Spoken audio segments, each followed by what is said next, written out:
not going to stick with his commitment to the Gamecocks through thick and thin. But we're talking about what, 3 more years of high school ball before he's able to come to college. So at least the Gamecocks came away with that. Of course, they missed on Jonathan Paylor on Friday when he went with NC State. One that really stung them, I'm sure, was Saturday when Jalewis Solomon chose Auburn. And, the part of the problem in today's world of college sports now, at least on social media, is when you don't get a kid that you think you're going to get, the fans' immediate reaction is, well, he got bumped. Now, in the past, there have been cases, back when paying players was illegal. I'm sure there were cases where a player made his decision because he was getting money under the table, right? We all know that was the case. But now the NIL allows you just to flat out pay the player and outbid another school for the player. And that is now the easy excuse by the fan base for why they're not getting a player. Well, we just didn't NIL him enough. We got to up our NIL game. I mean, the fact that maybe the kid had a brother who plays at Auburn, maybe that wasn't a big enough factor. The fact that Auburn is closer to his hometown of Ellaville, Georgia. Auburn traditionally is a solid, strong recruiter in that part of Georgia. That maybe that factored into it, or maybe he just was bought. Who knows?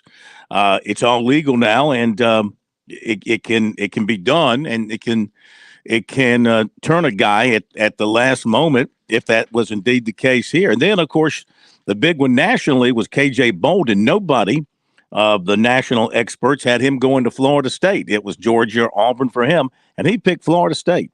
So it was crystal ball after crystal ball going pop, pop, pop, which is sort of like music to my ears, Chris Bergen.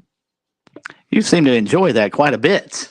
Seeing people proven wrong. Because, well, no, not necessarily that, but I mean, the national recruiting pundits, they just want to rub it in your face so much about what experts they are and where these kids are going to go. And nobody's an expert on where a kid's going to go because you don't know what a kid's going to do.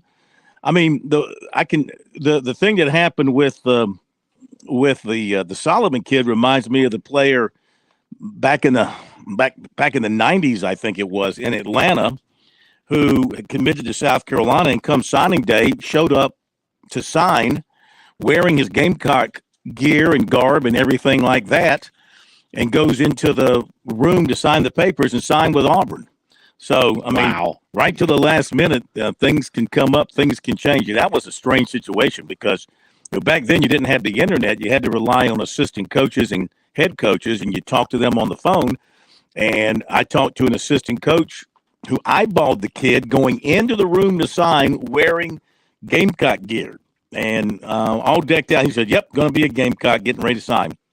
Then he delayed his signing for a few minutes. Next thing you know, they announced he had signed with Auburn. So something happened over. Wow. And back then, it was not legal to make under the table deals to swing things. Now, of course, it's open business. It's open game. Open business, open game, both for players and teams moving conferences. And now, after the weekend, are you telling me that Stanford and California are in play for the ACC now? There's evidently, according to Pete Thamel of ESPN, he tweeted this out earlier this afternoon. According to his sources, the ACC over the next couple of days is going to vet and then discuss the possibility of bringing both Stanford and California into the Atlantic Coast Conference. There are two calls for the ACC to vet and have early, I don't even know how you throw that in there, exploratory discussions on that potential. One is for the ADs and the other for the league presidents and chancellors. Wow.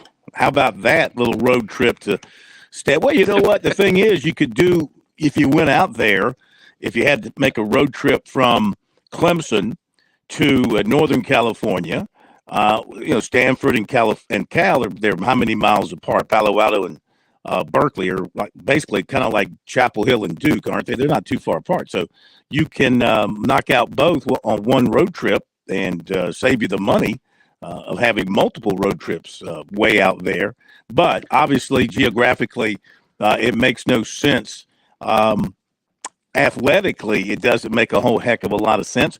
What's Stanford going to do with all those sports they've won national championships in that's not sponsored by the ACC? I bet you there are a bunch, right? It's a really good question because they have what, 30? How many varsity sports does Stanford have? And there are a good many. A bunch. Good many that aren't sponsored by the Atlantic Coast Conference, the Southeastern Conference, or the Big 12. Anywhere they might go, they're going to have a hard time finding water polo. Men's and women's. Clemson's got rowing, so I think that could work. But yeah, how many teams in the Atlantic Coast? They would have done with men's soccer, joining the Sun Belt as an auxiliary member, or just for that league because the SEC doesn't sponsor men's soccer. But I mean, that's just one sport. You're talking Stanford, a handful that they'd have to find new homes for. Yeah. Dennis Dodd now with a story about an hour ago. Cal and Stanford have shown interest in joining the ACC, industry sources tell CBS Sports. What's not known is whether the interest is being reciprocated by the conference. You talked about the conference call.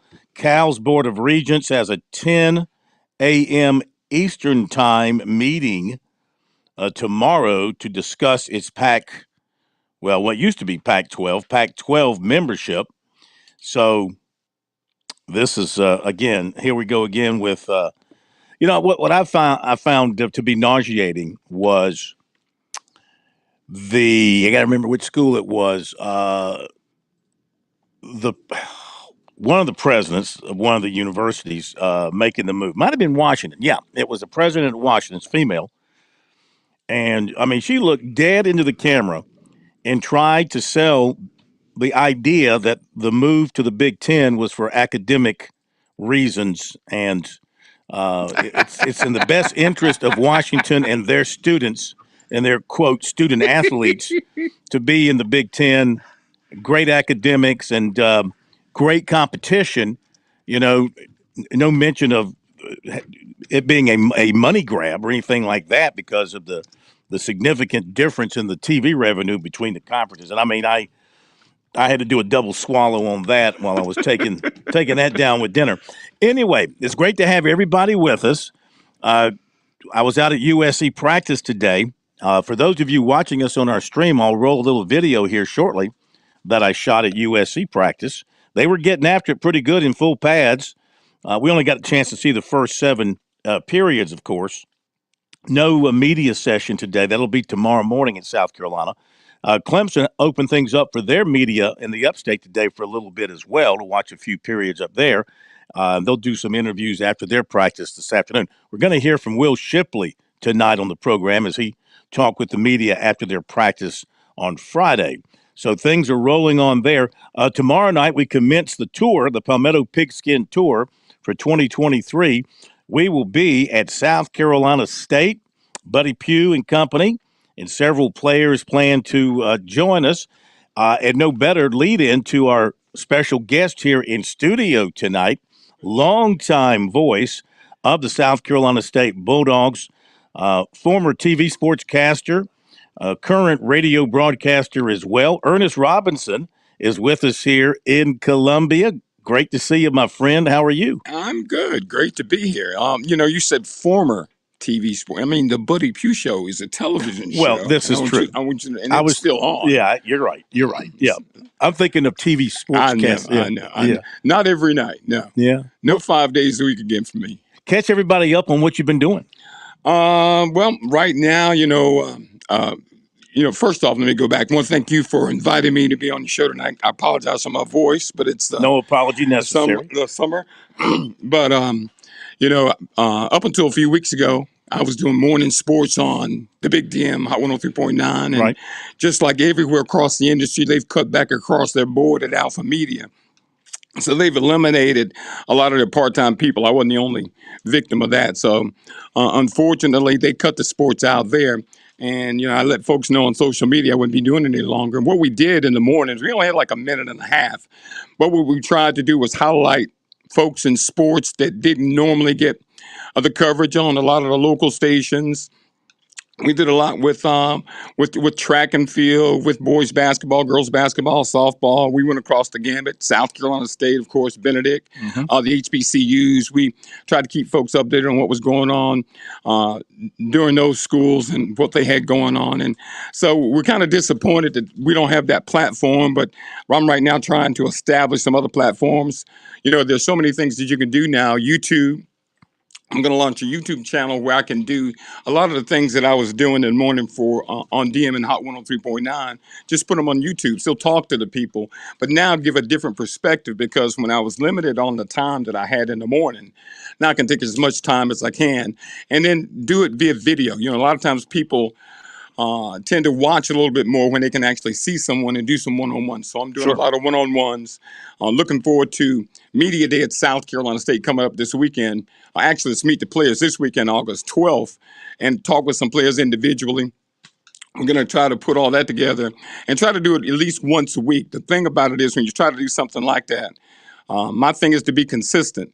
And, you know, Phil, I have to commend you, because one of the things you've been able to do for God knows how long is be consistent. I remember when we were in school, and by the way, folks, Phil and I were classmates at USC. So Phil was a couple of years ahead of me. Yeah. He was at least a year or 2 years ahead of me. Yeah. But the recruiting back then isn't what it is now, but you really navigated that thing and turned it into a career. And so I applaud you for what you've done. And again, consistency is what it's all about. You know, for years, we did a sports call-in show on WOIC, myself and Bobby Gish, years ago. And about 2014, you know, the station kind of changed directions. So we stopped doing that. But it was good for me, because it came at a great time in my personal life, because I was able to coach my kids. You know, and that was one of the things I've always wanted to do. So I was able to coach my daughter in softball, my son in baseball until he got tired of playing baseball. Right. And then watch my daughter's volleyball career and their careers go through high school. And now my daughter's in college. My son's a musician. So I got time on my hands. Really? What does he play? Oh, my God. He started with the clarinet. Then he went to trombone. He plays baritone in the marching band. He says he can play trumpet, and he took up piano a couple years ago. Wow. So I stay out of the way, you know. So from that standpoint, it's a good time for me. And of course, South Carolina State has been my identity for the past 20 years. I've been doing their football games. I was actually doing South Carolina State football in 1978 when I was at USC, and matriculated to television and did Coach Willie Jeffries' show.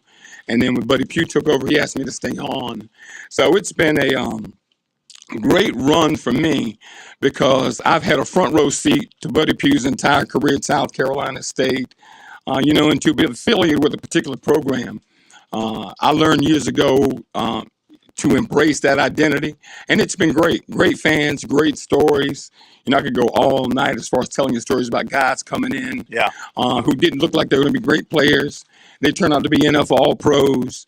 You know, it's really nice to see and identify with that. And I've enjoyed the run, and I'm looking forward to this season. You know, we had a tough year last year, but it's going to be a fun year this year. Ain't no doubt about it. Looking forward to being there tomorrow, like I was saying. And Ernest is going to be with tonight, so he'll jump in and share his thoughts on the various topics we'll be kicking around. We'll take your phone calls as well, 888-898-2525. That is the South Carolina Education Lottery lucky number to get you into Sports Talk. You know what the 2525 represents, don't you? Hold on, let me think. 2525. 2525. Well, I know what the 87 represents in all my passcodes. So was that your number in high school? No. That was the number for Dr. Rick Sanford. I knew when someone's number. I didn't realize that. I didn't realize his number. Yeah, 2525. Cool. So when we created the phone number for the show, I said, you know what? And Rick was with us. Yep. I said, let's put Rick's number in there and see if it would fly. I was close. I was close. You were. Anyway, that's our number, 888-898-2525. Since 2002, more than 2.1 million lottery-funded scholarships, such as Life, Hope, and Palmetto Fellows scholarships, have been awarded to South Carolina students. Learn more about the South Carolina Education Lottery's impact at scheducationlottery.com/education wins. And playing for fun is a win for education. All right, so we will hit a few of the top notes of the day. We had a race completed today at Michigan. Tell you what, it's a shame it was a heck of a race It went right down to the wire. Chris Buescher wins for the second consecutive week, battling with Martin Truex Jr. Monday Martin, trying to win another one on Monday, nearly pulled it off. Buescher wins it, and great finish at Michigan for a race that was delayed over the weekend. We'll have recruiting for you. We got high school polls. We've got the first USA Today coaches poll of the season out. Came out this afternoon, and Clemson is ranked number 9 by the coaches, which, to my recollection, is one of the lowest ratings for Clemson in a number of years. And it goes along with what I've been kind of talking about here, and that is the national perception that the program has slipped. Still, 9's not bad, don't get me wrong. Top 10, 9, and it's just a preseason poll, and you've got a chance to go out and prove yourself. The AP preseason poll will come out on Monday. But here's Clemson starting out at number 9. Generally, they're in the top 3 or 4. But when you don't make the playoffs for a couple of years, when you have a new offensive coordinator, new quarterback, you got to prove it to me, receivers, that you're going to step up. They know the running game's going to be good, and I think the offensive line's going to be good, and the defense should be very good. Number 9 might be, if Klubnik is any good, number 9 might be a little bit low for this Clemson team. We'll dive into that and more and get to your phone calls after the break right here on Sports Talk.